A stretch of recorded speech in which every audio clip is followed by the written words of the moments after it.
I started at 3 years old in a small little rural church in Henry County.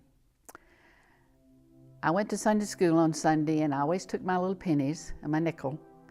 And our teacher spent a lot of time teaching us that we gave because we love Jesus. And I didn't go to Sunday school unless I had pennies or nickels in my pocket, because it was important to me to be able to give Jesus my money. And I think that has grown with me as I've grown older. I think it went with me all through high school, through college, into my marriage. Conyers has always had good leaders in it, and still does. People know that they can call on us to do the things that need to be done in the way of service, in the way of community leadership, because we have the leaders in our church.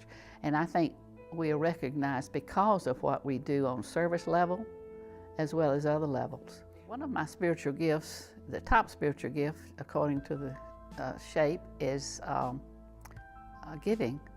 I'll have to admit now, I've not always been a tither. I had all kinds of excuses why I shouldn't be a tither. I needed the money for this, or I needed the money for that, or had a mortgage to pay, etc.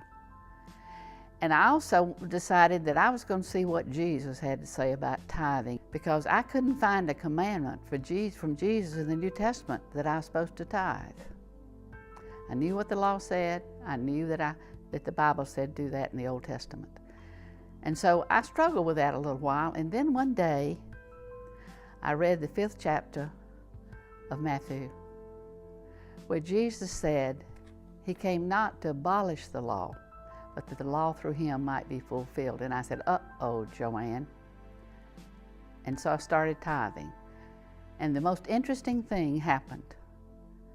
Because I tithed, God gave me the ability to better manage the 9/10 I had left.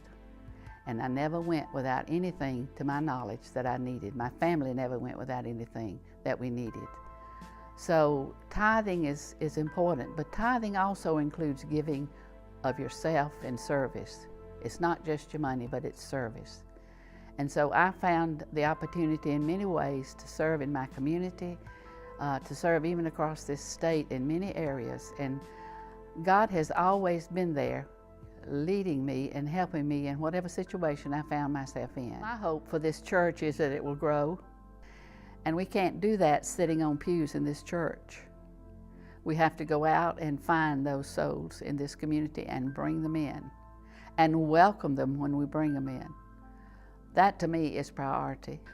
I think Conyers has a wonderful opportunity because we're an inclusive church.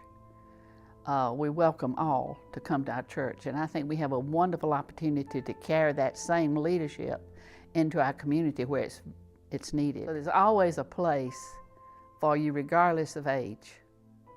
There are young people that need to be mentored. There are parents with small children who need your advice or your help. I will continue to serve. I will continue to tithe as long as my body will let me go.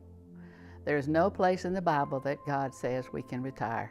I plan to be of service in this church and this community as long as I can.